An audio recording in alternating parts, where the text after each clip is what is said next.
ആകാശവാണി. നമസ്കാരം. പ്രാദേശിക വാർത്തകൾ വായിക്കുന്നത് സോഫിയ ഡാനിയൽ.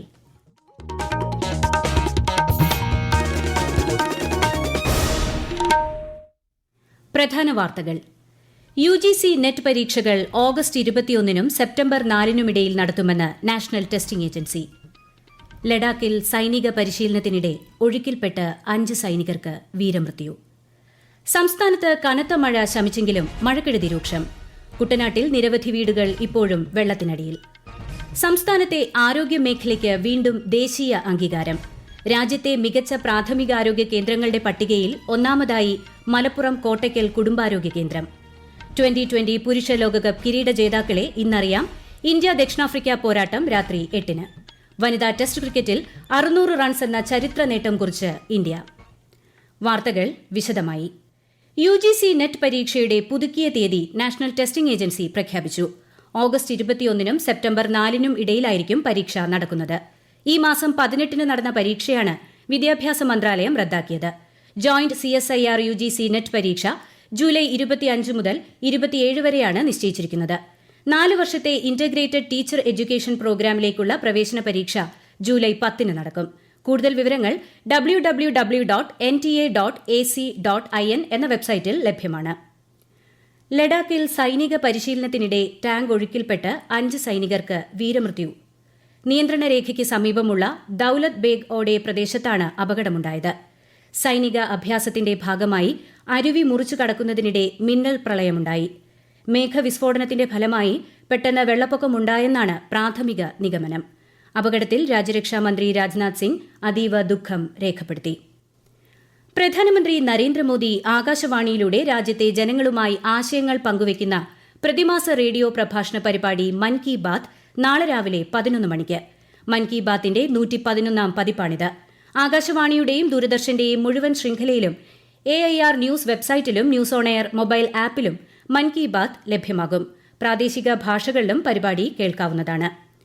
മൻ കി ബാത്തിനെ അടിസ്ഥാനമാക്കി ഹൈസ്കൂൾ, ഹയർ സെക്കൻഡറി, കോളേജ് വിദ്യാർത്ഥികൾക്കായി സംഘടിപ്പിക്കുന്ന പ്രശ്നോത്തരിയുടെ പ്രാഥമിക തല മത്സരങ്ങൾ അടുത്ത മാസം 15-നുള്ളിൽ നടക്കും. നെഹ്റു യുവകേന്ദ്രയുടെ ആഭിമുഖ്യത്തിൽ സംഘടിപ്പിക്കുന്ന മത്സരത്തിൽ വിജയിക്കുന്ന കുട്ടികൾക്ക് ഡൽഹിയിൽ നടക്കുന്ന സ്വാതന്ത്ര്യദിനാഘോഷത്തിൽ പങ്കെടുക്കുന്നതിന് അവസരം ലഭിക്കും. സംസ്ഥാനത്ത് മഴയ്ക്ക് ശമനം. ഇന്ന് ഒരു ജില്ലയിലും ജാഗ്രതാ നിർദ്ദേശമില്ല. കർണാടക തീരത്ത് ഇന്ന് മത്സ്യബന്ധനത്തിന് വിലക്കുണ്ട്. കേരള, ലക്ഷദ്വീപ്, കർണാടക, തമിഴ്നാട് തീരത്ത് 3 മീറ്റർ വരെ ഉയർന്ന തിരമാലയ്ക്ക് സാധ്യതയുണ്ടെന്ന് ദേശീയ സമുദ്രസ്ഥിതി പഠന ഗവേഷണ കേന്ദ്രം അറിയിച്ചു. അതേസമയം വരും ദിവസങ്ങളിൽ വടക്കു പടിഞ്ഞാറൻ ഇന്ത്യയിൽ അതിശക്തമായ മഴയ്ക്ക് സാധ്യതയെന്ന് കാലാവസ്ഥാ മുന്നറിയിപ്പുണ്ട്. മഴ തുടരുന്ന ഡൽഹിയിൽ മഴക്കെടുതിയും രൂക്ഷമാണ്. സംസ്ഥാനത്ത് മഴക്കെടുതി രൂക്ഷമായി തുടരുന്നു. കണ്ണൂരിൽ വെള്ളക്കെട്ടിൽ വീണും തിരുവനന്തപുരം നെയ്യാറ്റിൻകരയിൽ പൊട്ടിക്കിടന്ന വൈദ്യുത ലൈനിൽ നിന്ന് ഷോക്കേറ്റും കഴിഞ്ഞ ദിവസം 2 പേർക്ക് ജീവൻ നഷ്ടമായി. ജില്ലകളിലെല്ലാം തന്നെ വീടുകൾക്ക് കേടുപാട്, കൃഷിനാശം അടക്കം വ്യാപക നാശനഷ്ടം ഉണ്ടായതായാണ് കണക്ക്. കുട്ടനാട് മേഖലയിലും മഴക്കെടുതി തുടരുന്നു. താഴ്ന്ന പ്രദേശങ്ങളിലെ നിരവധി വീടുകൾ ഇപ്പോഴും വെള്ളത്തിലാണ്. കൂടുതൽ വിവരങ്ങളുമായി ആകാശവാണി ആലപ്പുഴ ജില്ലാ പ്രതിനിധി R. രവികുമാർ. ഇന്നലെ തലവടയിൽ പുതുതായി ഒരു ദുരിതാശ്വാസ ക്യാമ്പ് കൂടി തുറന്നു. 39 കുടുംബങ്ങളിലെ 131 പേരാണ് ഇവിടെ താമസിക്കുന്നത്. കുട്ടനാട്ടിലെ ഗ്രാമീണ റോഡുകൾ പലതും തോടുപോലെ കിടക്കുകയാണ്. ചങ്ങനാശ്ശേരിയിൽ നിന്ന് കായൽപ്പുറം, ചതുർത്ഥ്യാഗിരി ഭാഗത്തേക്കുള്ള ബസ് സർവീസുകൾ നിർത്തിവെച്ചു. ജലനിരപ്പ് മാറ്റമില്ലാതെ തുടരുന്നതിനാൽ കുട്ടനാട് താലൂക്കിലെ വിദ്യാഭ്യാസ സ്ഥാപനങ്ങൾക്ക് കളക്ടർ ഇന്ന് അവധി നൽകിയിട്ടുണ്ട്. പ്രൊഫഷണൽ കോളേജുകൾ ഉൾപ്പെടെയുള്ള എല്ലാ വിദ്യാഭ്യാസ സ്ഥാപനങ്ങൾക്കും അംഗനവാടികൾക്കും ട്യൂഷൻ സെന്ററുകൾക്കും അവധിയായിരിക്കും. തുടർച്ചയായി 3-ാം ദിവസമാണ് കുട്ടനാട്ടിൽ വിദ്യാഭ്യാസ സ്ഥാപനങ്ങളിലെ അധ്യയനം മുടങ്ങുന്നത്. സംസ്ഥാനത്തെ ആരോഗ്യമേഖലയ്ക്ക് വീണ്ടും ദേശീയ അംഗീകാരം. നാഷണൽ ക്വാളിറ്റി അഷുറൻസ് സ്റ്റാൻഡേർഡ്സിൽ രാജ്യത്തെ ഏറ്റവും ഉയർന്ന സ്കോർ നേടി മലപ്പുറം കോട്ടയ്ക്കൽ കുടുംബാരോഗ്യ കേന്ദ്രം. 99% സ്കോർ നേടിയാണ് കോട്ടയ്ക്കൽ മികച്ച പ്രാഥമിക ആരോഗ്യ കേന്ദ്രങ്ങളുടെ പട്ടികയിൽ ഉൾപ്പെട്ടത്. ഡൽഹിയിൽ നടന്ന ചടങ്ങിൽ കേന്ദ്ര ആരോഗ്യ സഹമന്ത്രി പുരസ്കാരം സമ്മാനിച്ചു. അമീബിക് മസ്തിഷ്ക ജ്വര ലക്ഷണങ്ങളോടെ കോഴിക്കോട് സ്വകാര്യ ആശുപത്രിയിൽ തീവ്രപരിചരണ വിഭാഗത്തിൽ കഴിയുന്ന 12 വയസ്സുകാരന്റെ ആരോഗ്യനില മാറ്റമില്ലാതെ തുടരുന്നു. രോഗം റിപ്പോർട്ട് ചെയ്ത പ്രദേശത്ത് ആരോഗ്യവകുപ്പ് പ്രതിരോധ പ്രവർത്തനങ്ങൾ ഊർജിതമാക്കി. കെട്ടിക്കിടക്കുന്ന വെള്ളത്തിൽ ജീവിക്കുന്ന അമീബ മൂക്കിലെ നേർത്ത തൊലിയിലൂടെ മനുഷ്യ ശരീരത്തിൽ കടന്നാണ് തലച്ചോറിനെ ഗുരുതരമായി ബാധിക്കുന്ന മസ്തിഷ്ക ജ്വരം ഉണ്ടാകുന്നത്. രോഗബാധ ഉണ്ടായി 9 ദിവസങ്ങൾക്കുള്ളിൽ ലക്ഷണങ്ങൾ പ്രകടമാകും.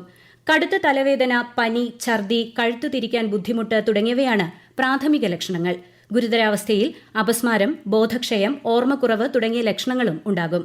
രോഗലക്ഷണങ്ങൾ കണ്ടാൽ എത്രയും വേഗം ആശുപത്രിയിൽ എത്തിക്കാൻ ശ്രദ്ധിക്കണം. ഈ വാർത്തകൾ ആകാശവാണിയിൽ നിന്ന്.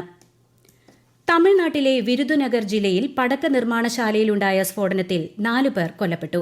അപകട സമയത്ത് 50ഓളം തൊഴിലാളികൾ ജോലിയിലുണ്ടായിരുന്നു. രക്ഷാപ്രവർത്തനം പുരോഗമിക്കുകയാണ്. ഇന്ന് ദേശീയ സ്റ്റാറ്റിസ്റ്റിക്സ് ദിനം. സ്ഥിതിവിവരക്കണക്ക്, സാമ്പത്തിക ആസൂത്രണം എന്നീ മേഖലകളിൽ ശ്രദ്ധേയമായ സംഭാവനകൾ നൽകിയ പ്രൊഫസർ പ്രശാന്ത് ചന്ദ്ര മെഹൽനോബീസിനോടുള്ള ആദരസൂചകമായാണ് അദ്ദേഹത്തിന്റെ ജന്മദിനമായ ജൂൺ 29 ദിനാചരണം സംഘടിപ്പിക്കുന്നത്. തീരുമാനങ്ങൾ എടുക്കുന്നതിൽ വിവരങ്ങളുടെ ഉപയോഗം എന്നതാണ് ഈ വർഷത്തെ പ്രമേയം. 18ാമത് സ്റ്റാറ്റിസ്റ്റിക് ദിനത്തോട് അനുബന്ധിച്ച് ന്യൂഡൽഹിയിൽ മനേക്ഷ സെന്ററിൽ നടന്ന പരിപാടിയിൽ 16ാം ധനകാര്യ കമ്മീഷൻ ചെയർമാൻ അരവിന്ദ് പനഗിരിയ പങ്കെടുത്തു. സംസ്ഥാനത്ത് ജൂൺ മാസത്തെ റേഷൻ വിതരണം ജൂലൈ 5 വരെ നീട്ടി. ജൂലൈ മാസത്തെ റേഷൻ വിതരണം 8ാം തീയതി മുതലാകും ആരംഭിക്കുക. സ്റ്റോക്ക് തിട്ടപ്പെടുത്തുന്നതിന് റേഷൻ വ്യാപാരികൾക്ക് അനുവദിച്ചിട്ടുള്ള അവധി ജൂലൈ 1 പകരം 6 നൽകും. ഭാരത് പെട്രോളിയം കോർപ്പറേഷനുമായി ചേർന്ന് സപ്ലൈകോ ആരംഭിക്കുന്ന പെട്രോൾ ബങ്കിന്റെ ഉദ്ഘാടനം മന്ത്രി GR അനിൽ ഇന്ന് നിർവഹിക്കും. മന്ത്രി OR കേളു അധ്യക്ഷനാകും. വയനാട് മാനന്തവാടിയിൽ നടക്കുന്ന പരിപാടിയിൽ Mananthavady municipal chairperson CK Ratnavalli ആദ്യ വിൽപ്പന നടത്തും. TP വധക്കേസ് കുറ്റവാളികൾക്ക് വേണ്ടി സർക്കാരും പോലീസും ഇപ്പോഴും നിലനിൽക്കുന്നുവെന്ന വിമർശനവുമായി വടകര MLA KK രമ. കൊലയ്ക്ക് കാരണക്കാരായവർ ഇപ്പോഴും കാണാമറയത്ത് തന്നെ നിൽക്കുന്നു.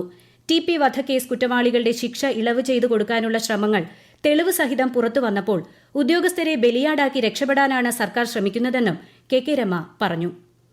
2020 പുരുഷ ലോകകപ്പ് ക്രിക്കറ്റ് കിരീട ജേതാക്കളെ ഇന്നറിയാം. ലോകകപ്പ് ഫൈനലിൽ ഇന്ത്യ ഇന്ന് ദക്ഷിണാഫ്രിക്കയെ നേരിടും. സെമിയിൽ ഇംഗ്ലണ്ടിനെ 68 റൺസിന് പരാജയപ്പെടുത്തിയാണ് ഇന്ത്യ ഫൈനലിൽ പ്രവേശിച്ചത്. ബ്രിഡ്ജ് ടൌണിൽ രാത്രി 8 മണിക്കാണ് മത്സരം. ചെന്നൈയിൽ നടക്കുന്ന വനിതാ ക്രിക്കറ്റ് ടെസ്റ്റിൽ ചരിത്രം കുറിച്ച് ഇന്ത്യ. ദക്ഷിണാഫ്രിക്കയ്ക്കെതിരായ ടെസ്റ്റിൽ ഇന്ത്യൻ വനിതകൾ 603 റൺസ് എടുത്ത് ഡിക്ലെയർ ചെയ്തു. വനിതാ ടെസ്റ്റ് ക്രിക്കറ്റിൽ ആദ്യമായാണ് ഒരു ടീം 600 റൺസ് എന്ന സ്കോർ സ്വന്തമാക്കുന്നത്. ഓസ്ട്രേലിയയുടെ 575 റൺസ് എന്ന റെക്കോർഡാണ് ഇന്ത്യ മറികടന്നത്.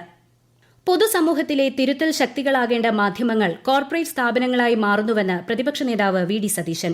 കൊല്ലത്ത് സീനിയർ ജേർണലിസ്റ്റ് യൂണിയൻ സംസ്ഥാന സമ്മേളനത്തിൽ പങ്കെടുത്ത് സംസാരിക്കുകയായിരുന്നു അദ്ദേഹം. പൊതുസമ്മേളനത്തിന്റെയും യൂണിയൻ രൂപം കൊടുത്ത മീഡിയ ഫോക്കസിന്റെയും ഉദ്ഘാടനം സ്പീക്കർ AN ഷംസീർ നിർവഹിച്ചു. വാർത്തയുടെ സത്യസന്ധതയും കൃത്യതയും പരിശോധിക്കപ്പെടാത്ത കാലത്ത് പല വാർത്തകളും അസത്യവും അർദ്ധസത്യവുമാകുന്നുവെന്ന് സ്പീക്കർ പറഞ്ഞു. കൊല്ലം നീണ്ടകരയിൽ ശക്തമായ തിരയിൽപ്പെട്ട് വള്ളം മറിഞ്ഞ് മത്സ്യത്തൊഴിലാളി മരിച്ചു. ചവറ സ്വദേശി നകുലനാണ് മരിച്ചത്. പരിക്കേറ്റ 2 മത്സ്യത്തൊഴിലാളികളെ നീണ്ടകര താലൂക്ക് ആശുപത്രിയിൽ പ്രവേശിപ്പിച്ചു. കൊച്ചി കപ്പൽശാലയുടെ സബ്സിഡറി കമ്പനിയായ ഉടുപ്പി കൊച്ചിൻ ഷിപ്പ്യാർഡിന് നോർവേയിൽ നിന്ന് 8 കപ്പലുകൾ നിർമ്മിക്കുന്നതിനുള്ള ഓർഡർ ലഭിച്ചു. ജനറൽ കാർഗോ കൈകാര്യം ചെയ്യുന്നതിനുള്ള കപ്പൽ നിർമ്മാണത്തിനായി 1100 കോടി രൂപയുടെ ഓർഡറാണ് ലഭിച്ചത്. ഇത് സംബന്ധിച്ച കരാർ നോർവേ കമ്പനിയായ വിൽസൺ ASAയുമായി കൊച്ചി കപ്പൽശാല ഒപ്പുവച്ചു. കപ്പലുകൾ 2028 സെപ്റ്റംബറിനുള്ളിൽ നിർമ്മിച്ച് കൈമാറണം എന്നാണ് കരാർ. കണ്ണൂർ ആറളം ഫാമിൽ കുടിൽ കെട്ടി താമസിക്കുന്ന 230 ഭൂരഹിത കുടുംബങ്ങൾക്ക് ഫാമിൽ ഭൂമിയും വീടും നൽകണമെന്നാവശ്യപ്പെട്ട് ആദിവാസി ക്ഷേമ സമിതി ആറളം ഫാം TRDM ഓഫീസ് പടിക്കൽ രാപകൽ സമരം തുടങ്ങി. വിഷയവുമായി ബന്ധപ്പെട്ട് സമരസമിതി നേതാക്കളുമായി ഇന്ന് കളക്ടർ ചർച്ച നടത്തുമെന്ന് ആദിവാസി ക്ഷേമ സമിതി അറിയിച്ചു. ദേശീയപാത നിർമ്മാണ പ്രവൃത്തി നടക്കുന്നയിടങ്ങളിൽ റോഡിലെ വെള്ളക്കെട്ട് രൂക്ഷമാകുന്നതിന് ഒരാഴ്ചയ്ക്കകം പരിഹാരം കാണണമെന്ന് മന്ത്രി AK ശശീന്ദ്രൻ നിർദ്ദേശം നൽകി. എലത്തൂർ നിയോജക മണ്ഡലത്തിലെ ദേശീയപാത പ്രവൃത്തിയുമായി ബന്ധപ്പെട്ട ജനപ്രതിനിധികളുടെയും ഉദ്യോഗസ്ഥരുടെയും യോഗത്തിലാണ് തീരുമാനം. നീറ്റ് പരീക്ഷയിൽ നിന്ന് ഒഴിവാക്കണമെന്നും 12ാം ക്ലാസ് ബോർഡ് പരീക്ഷാഫലത്തിന്റെ അടിസ്ഥാനത്തിൽ മെഡിക്കൽ പ്രവേശനം അനുവദിക്കണമെന്നും ആവശ്യപ്പെടുന്ന പ്രമേയം തമിഴ്നാട് നിയമസഭ പാസാക്കി. പ്രധാന വാർത്തകൾ വീണ്ടും. UGC നെറ്റ് പരീക്ഷകൾ ഓഗസ്റ്റ് 21 സെപ്റ്റംബർ 4 നടത്തുമെന്ന് നാഷണൽ ടെസ്റ്റിംഗ് ഏജൻസി. ലഡാക്കിൽ സൈനിക പരിശീലനത്തിനിടെ ഒഴുക്കിൽപ്പെട്ട് 5 സൈനികർക്ക് വീരമൃത്യു. സംസ്ഥാനത്ത് കനത്ത മഴ ശമിച്ചെങ്കിലും മഴക്കെടുതി രൂക്ഷം. കുട്ടനാട്ടിൽ നിരവധി വീടുകൾ ഇപ്പോഴും വെള്ളത്തിനടിയിൽ. സംസ്ഥാനത്തെ ആരോഗ്യ മേഖലയ്ക്ക് വീണ്ടും ദേശീയ അംഗീകാരം. രാജ്യത്തെ മികച്ച പ്രാഥമിക ആരോഗ്യ കേന്ദ്രങ്ങളുടെ പട്ടികയിൽ ഒന്നാമതായി മലപ്പുറം കോട്ടയ്ക്കൽ കുടുംബാരോഗ്യ കേന്ദ്രം. 2020 പുരുഷ ലോകകപ്പ് കിരീട ജേതാക്കളെ ഇന്നറിയാം. ഇന്ത്യ ദക്ഷിണാഫ്രിക്ക പോരാട്ടം രാത്രി 8-ന്. വനിതാ ടെസ്റ്റ് ക്രിക്കറ്റിൽ 600 റൺസ് എന്ന ചരിത്രം നേട്ടം കുറിച്ച് ഇന്ത്യ. പ്രാദേശിക വാർത്തകൾ കഴിഞ്ഞു. അടുത്ത വാർത്താ പ്രക്ഷേപണം 12:50-ന്.